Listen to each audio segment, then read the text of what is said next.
Welcome back, y'all. Dale Jackson here with you. We're going to be talking about Stacey Abrams, the pretend governor of Georgia. And I know people still treat her like she won the 2018 election there, even though we all know she didn't. They pretend. Let's just put it that way. I'm going to try to be as nice as I possibly can. Well, that pretending is now over. And luckily, we have people like Shannon Bream on Fox News who are going to pin her down and call her out on all of this.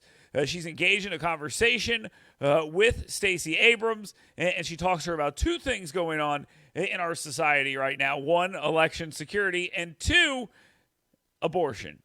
We'll talk about both those things here today as we go through some of the things said during this interview. They start with the 2018 election, where Stacey Abrams is still pretending. Well, let's just say this. She's now pretending something different. Now she's pretending she never questioned the elections. Before now, she was pretending that she never lost. But Shannon Bream pins her down pretty well, and it gets a really ridiculous explanation from her that is not true, but it's nice to see someone actually ask her these questions. I'm kind of surprised Stacey Abrams even went on this interview. But let's go ahead and get right into that. This is from today's Fox News Sunday with Shannon Bream. Let's roll it. So let's talk about what you had to say in 2019 about that race, and then we'll talk about now. Here's the statement. We had this little election back in 2018, and despite the final tally and the inauguration and the situation we find ourselves in, I do have one very affirmative statement to make. We won. Now, Stacey Abrams did that a lot. This was not the only instance where she made that claim, and it's been said repeatedly, not only by her, but by plenty of other people, that she actually won that election. We all know that's not true. Everyone knows that's not true. Stacey Abrams knows that's not true. She's just rarely asked to explain it. Well, she tries, and I'm being polite when I say try, because she now tries to rewrite history. This woman is adult. Okay, there's no other way to put it, but let's listen to what she has to say. So that was then. This is now. Will you characterize a win by the governor, if he's reelected with more votes in his column, as legitimate this time around? In 2018, I acknowledged that he was the victor of the vote. And if you listen to the next 18 minutes of that speech, and I did this morning actually, I spend a great deal of time explaining that when I say we won, I'm speaking to the National Action Network, which works with marginalized and disadvantaged groups. And my express purpose was saying to them that by having candidates actually pay attention to our needs, the way I'm going to the AAPI community and talking about access issues because of language barriers, the way I'm talking to black and brown voters, talking about access to capital, the way I'm going to Latino voters, talking about the fact that they're most likely to not have access to health care, that the responsibility of any candidate, and more importantly, any governor, is to serve their needs. And that our campaign proved that we won by getting more people involved in the process. She's pretending that she was always claiming it was like some sort of moral victory, which is a loss. But she's lying. That's just not true. Okay? She and her supporters continued to pretend that she was the rightly elected governor of Georgia. And this whole thing here is a rewrite and a whitewash of history. And for her to do this is just embarrassing because everyone involved knows that she claims she won that election fair and square, even though she didn't. Everyone knows that. And this argument makes no sense. Oh, we won because we got more people involved. We won because marginalized people were being listened to. We won. No, you lost, and you pretended you won for years. And in 2020, it was kind of uncomfortable for her supporters because it was very sad that they would then have to say, you've got to accept the results of the election. And then you would see Stacey Abrams not accepting the results of an election. People on the January 6th committee, like Jamie Raskin, not accepting the results of the election. Hillary Clinton not accepting results of the 2016 election. These kind of things happened. So they just kind of look like fools. But Stacey Abrams is obviously not worried about embarrassing herself. If she was, she wouldn't do it so often. Continue. Repeatedly in that very same speech, if you fast forward any amount of time, I am clearly laying out the challenges that our voters face and the challenges our citizens face when we do not have government that sees them. I acknowledged that Brian Kemp won. I acknowledged it actually repeatedly in that speech. I very clearly say I know I'm not the governor. But what I will not do is allow the lack of nuance in our conversations to dull and obfuscate the challenges faced by our citizens.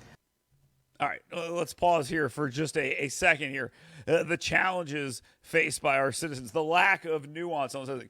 Her entire framing here is that she won because she got more people involved in the process. That's it. That's how she's. And the lack of nuance of that conversation means that no one's listening to her and what she's actually saying. But that is not what her message was from the beginning. It shifted into that, especially leading up into this election, because of the idea that there's election deniers on the ballot all over the place, and she didn't want to be seen as one of those. She's a fraud, especially in the election stuff. But the lack of nuance stuff is absolutely great because it builds into the next part of the interview, not next to, that they had, but I took another part here, and I want to listen to the discussion they had about abortion. And oh boy, she's something else on that too. I want to ask you, especially before you go, about abortion. You've made headlines on that topic lately. You're not the only one. Kanye West, or Ye, talking to our Tucker Carlson this week, had this to say. I care about the fact that there's more black babies being aborted than born in New York City.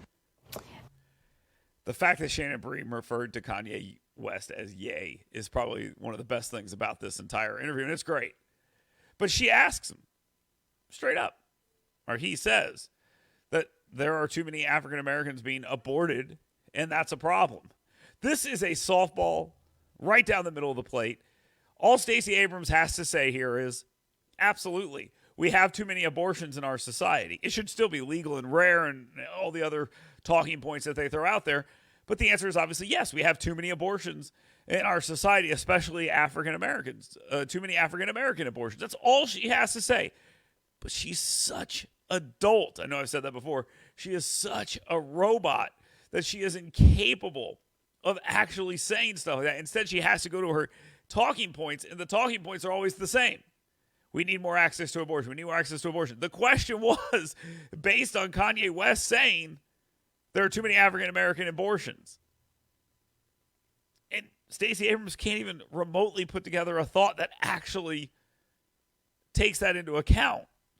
Instead, she goes into the one thing she can do, and that is say, we need more access to abortion. It's like she wasn't even listening. She just heard the word abortion and had a canned answer ready. Let's continue.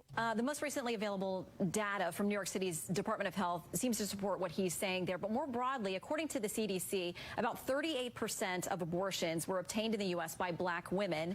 The U.S. Census Bureau, though, says that just 13.6% of our population is black. Do you share Ye's concern that black Americans are disproportionately impacted, he says, by abortion? I hate to stop him before she answers again, but if you look at that number, 38% out of 13% of the population, the modern political media and the modern narrative tells you that if something impacts the African American population more than the ratio of the public that they make up, it's racist. Whether it comes to arrests, speeding tickets, whatever. But on this particular matter, that never gets brought up. Not by people like Stacey Abrams, because she's in a cult that says, we love abortion. We got to do more of them. I share the concern of women across the state of Georgia that they are being denied access to medical care. Not even remotely the question. Not even remotely the question. The question was, are there too many African Americans getting abortions? And the answer is yes.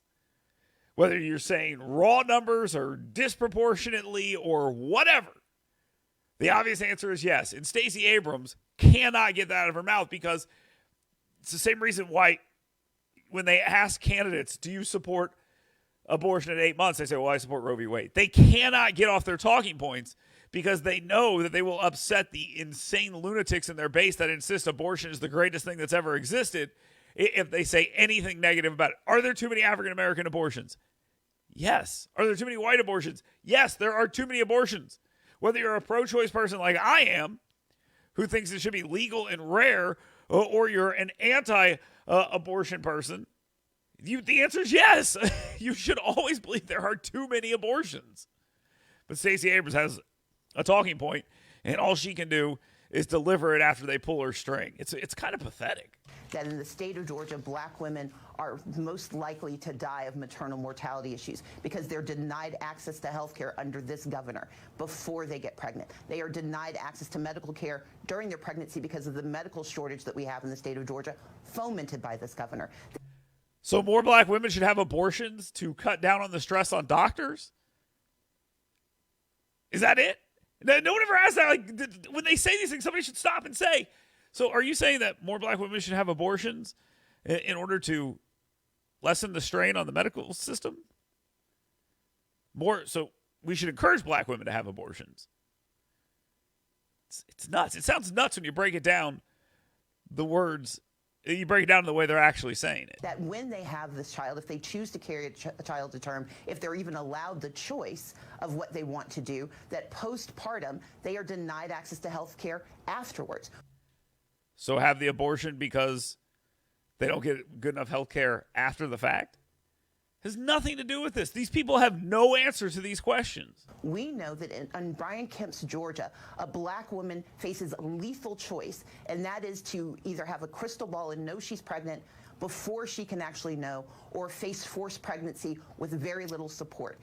In the state of Georgia, Brian Kemp has said that Herschel Walker is entitled to his personal choices, but no woman is. And that is unconscionable. And for black women in particular, but women writ large, the right to control our bodies, the right to our medical care should be sacrosanct. And unfortunately, unless I replace Brian Kemp, there will be a desert of access for black women across the South. Georgia will be the only state, if I become governor, we will be the only state from Texas to South Carolina where women can have access to care. That's 56% of the black population of the United States centered in the South and denied access to life-saving medical care. Has nothing to do with what's being discussed. Absolutely nothing. She is a complete imbecile, incapable of answering the actual question. And all she's actually doing here is lobbying for Planned Parenthood. She's lobbying for Planned Parenthood. She's saying we need to have more abortions, more access to abortion. No, 38% isn't enough. It needs to be 48%, 48%. So by her conversation, 48% of abortions being performed on black women would be a success to her. God, I wish I could talk to her. I really wish because she sounds so stupid. And it really is sad that nobody pulls her aside and says, you sound like a lunatic, right? And Shannon Bream is just too polite, I guess, to say so. And so I'm going to fight as hard as I can to protect the right to abortion because that's how we protect the rights of women and that's how we protect the rights of Georgians. Were you to become governor, where would you draw the line? 15 weeks, viability, 36 weeks? What's the limit? What I've always said is that abortion is a medical decision that should be made by a doctor. Can't answer the question. How can they have a conversation on abortion? They can't answer the question. Where's the line? And great question by Shannon Bream. It's the question everyone should be asking. All these candidates. Where do you draw the line? Where do you draw the line? Where do they draw the line? They cannot answer the question. If you have a Democrat in front of you, and I'm a talk show host. If I have a Democrat in front of me, I feel like I have to ask them every time now, where do you draw the line? Just so you can see if any of them have an idea of what they'd like to do. If they've thought beyond abortion should be legal. And listen, the laws that were suggested in this last legislative session of Congress, the last session of Congress, were extreme. No limits at all. Up until birth. Oh, that never happens. Well, then why are you so worried about it? If it doesn't happen, then say 6 months. Say 18 weeks. Whatever. Pick a date. Pick an answer. They can't do it. She has not answered either of these questions about abortion. And the woman. And that the point of viability as determined by a doctor should always take into consideration the life and health of a woman. That should be the standard. But the arbitrary standards of timelines ignore the medical reality that it is a fallacy. We know exactly when a pregnancy starts, that we know exactly where we are in the system, in the term. And what doctors will tell you is that they need to make decisions based on the woman they are treating. And what women will tell you is that they need the right to make medical decisions that can save their lives and save their ability to control their bodies and their futures. Not a single answer on the issue of abortion, but she did say something that I think people should take note of. She talked about viability. The doctor should decide viability. The follow-up question here should be, so if it is viable, abortion should be wrong. Because if you're referencing that, that seems to be what you believe. So the question is just, when is the baby viable? Well, we've heard that shift significantly as medical science continues. But she mentioned viability. And a good follow-up would have been to ask her, so once we've determined viability, that's where the line should be. I mean, she couldn't answer the question because, again, third time I've said this, she's adult. And she has nothing to offer anyone. And we will all be way better off when Stacey Abrams is removed from our conversations. It would be nice that it happens soon. But when she loses yet again, hopefully the American media will understand that this woman is politically toxic, vapid, and adult.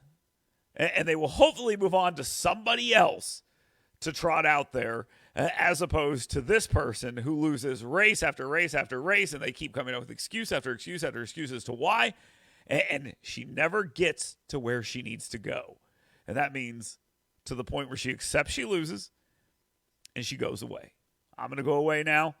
Please like, subscribe. I don't know if that's a thing. Like and share and follow. Do all the things you're supposed to do on these things. And we'll have more videos for you over the next couple of days. Well, forever. So stay tuned. Thank you very much. I'm Dale Jackson. I'll talk to you soon.